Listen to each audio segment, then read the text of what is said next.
ગુજરાત 18 લાઈવમાં આપનું સ્વાગત છે। રાજકોટ જિલ્લાના મોટી પરબડી ખાતે ગાય ગામડું અને ખેતી યાત્રા 2025નું ભવ્ય સ્વાગત કરાયું। ધોરાજીના મોટી પરબડી ગામે ગોંડલથી રમેશભાઈ રૂપારેલિયા દ્વારા શ્રી ગીર ગૌ જતન સંસ્થાના ગોંડલ દ્વારા ગામડું અને ખેતી અંગે યાત્રા ગોંડલ થઈ સોમનાથ જવા નીકળતા મોટી પરબડી સમસ્ત ગામ દ્વારા ગાય ગામડું અને ખેતી અંગેના રથનું ભવ્ય ઢોલ નગારા સાથે નાની દીકરીઓએ સૌને કુમકુમ તિલક કરી સ્વાગત કરવામાં આવ્યું હતું અને રથ મોટી પરબડી બાબરિયા સમાજ ખાતે આવતા મહારક્તદાન કેમ્પ યોજાયો અને ગામના જે લોકો ગાય આધારિત ખેતી અને પશુપાલન સાથે સંકળાયેલા તમામ પશુપાલનના સન્માન કરાયા હતા।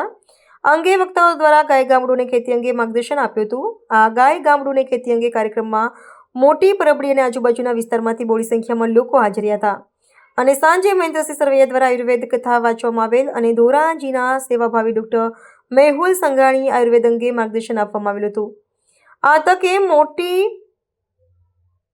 પરબડી ગામના ખેડૂત પરિવાર દ્વારા ગોંડલથી ગાય ગામડું અને ખેતી યાત્રા સામેલ અને રમેશભાઈ રૂપારેલિયા દ્વારા ઝેરમુક્ત ભારત અને પ્રાકૃતિક કૃષિ અભિયાન અંગે માર્ગદર્શન આપવામાં આવ્યું હતું। આ તકે રમેશભાઈ રૂપારેલિયા, નાનજીભાઈ રૂપારેલિયા, ભરતભાઈ રાજપુરોહિત, દેવારામ પુરોહિત, વિજયભાઈ પરસાણા, પ્રિયાબેન, ધીરુભાઈ બાબરિયા, રાજુભાઈ ડાંગર, જનકસિંહ જાડેજા, દીપકભાઈ બાબરિયા, જમનભાઈ બાબરિયા સહિતના ભાઈઓ અને બહેનો વિશાળ સંખ્યામાં ઉપસ્થિત રહ્યા હતા। ઝેરમુક્ત ભારત યાત્રા આજે મોટી પરબડી ગામમાં પધારી આ યાત્રા એક રાષ્ટ્રને ઝેરમુક્ત કરવા, આવનારી ભવિષ્યની પેઢીને પ્રાણવાન અને તેજસ્વી કરવાનો સંકલ્પ છે।